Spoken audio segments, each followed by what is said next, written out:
বিসমিল্লাহির রহমানির রহিম। আসসালামু আলাইকুম। আমি সাবিহা সুলতানা, দৌলতপুর গার্লস ডিগ্রি কলেজের গার্হস্থ্য বিজ্ঞানের শিক্ষিকা। প্রিয় শিক্ষার্থীবৃন্দ, তোমাদের সকলকে স্বাগতম আজকের এই অনলাইন ক্লাসে।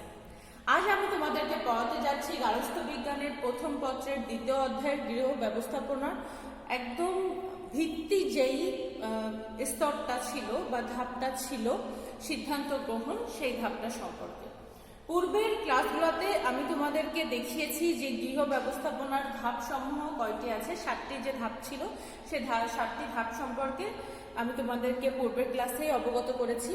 সেখানে তোমরা দেখেছো যে পরিকল্পনাটা কি, নির্দেশনা, সমন্বয় সাধন, মূল্যায়ন, এই জিনিসগুলা কি, লক্ষ্যকে কেন্দ্র করে কিভাবে 7টা ধাপ চক্রাকারে ঘুরতে থাকে, সেই জিনিসগুলো তোমরা দেখেছো।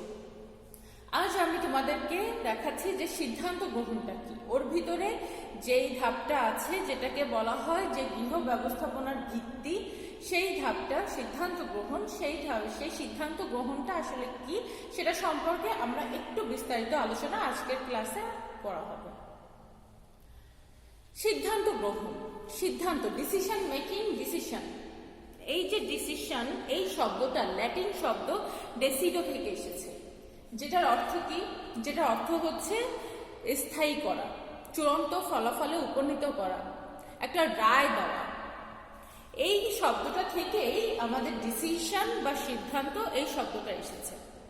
সিদ্ধান্ত গ্রহণ সম্পর্কে গার্হস্থ্য অর্থনীতিবিদ গ্লোবার বলেছেন, বিবেচনাকে ভিত্তি করে বিকল্প বাছাই করাটাই হচ্ছে সিদ্ধান্ত গ্রহণ। এ সম্পর্কে গ্রস ও ক্যান্ডেল বলেছেন, একাধিক কার্যক্রম বা বিকল্প থেকে যখন একটি বিকল্প গ্রহণ করা হয় সেটাই হচ্ছে সিদ্ধান্ত গ্রহণ। সিদ্ধান্ত গ্রহণটা সাধারণত প্রত্যেকটা পরিবারের বা ব্যক্তির নিজস্ব যে মূল্যবোধ থাকে, যে লক্ষ্য থাকে, সেগুলোকে ভিত্তি করেই করা হয়।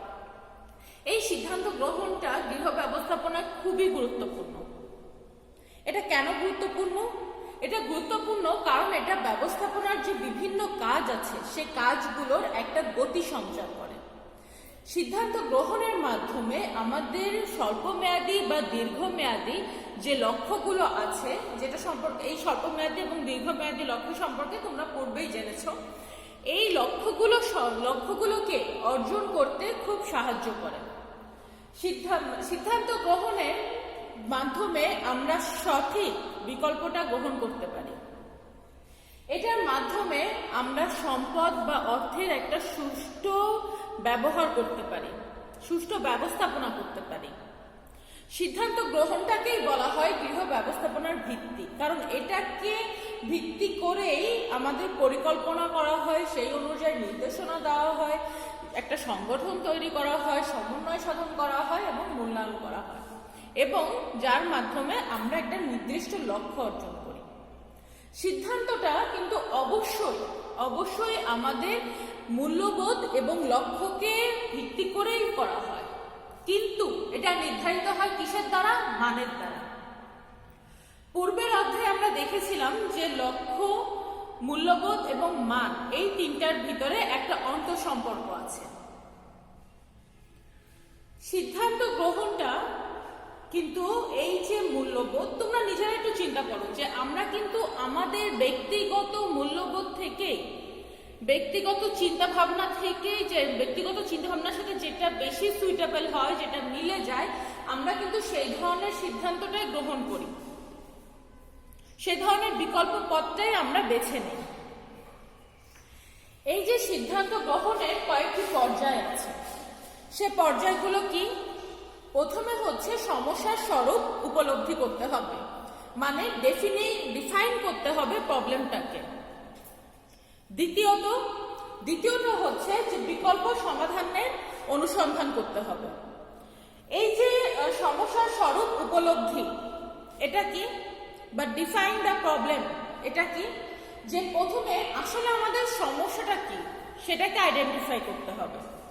আমাদের সমস্যাটা কি বলতে, যে আমরা কি সমাধানের জন্য চেষ্টা করছি,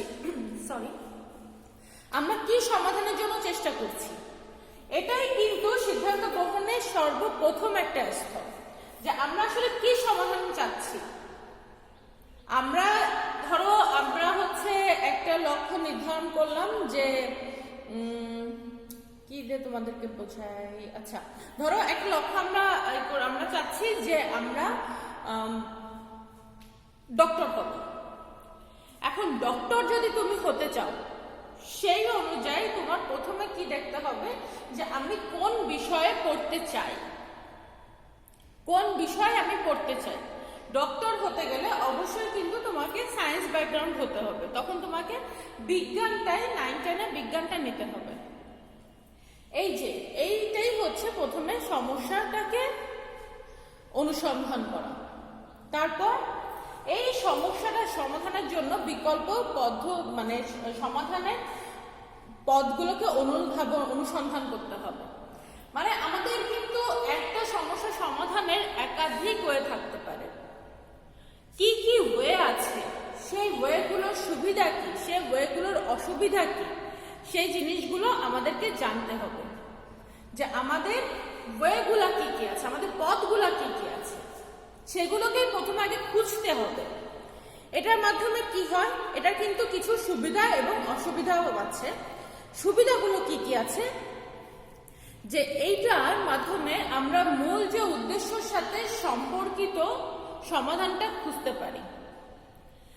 আমাদের মূল্যবোধ এবং ব্যক্তিগত পছন্দ এবং অপছন্দের উপরে ভিত্তি করে আমরা সমাধানগুলোকে মানে সমাধান করার পথগুলোকে জানতে পারি যে কি কি পথ আছে, এবং প্রতিটি সমাধানের ফলাফলগুলো সম্পর্কেও আমরা এখানে জানতে পারি।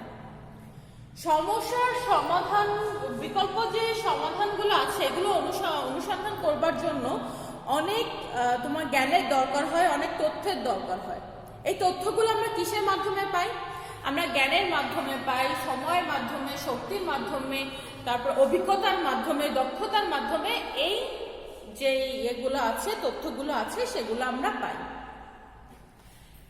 বিকল্প সমাধান সম্পর্কে চিন্তা করতে হবে।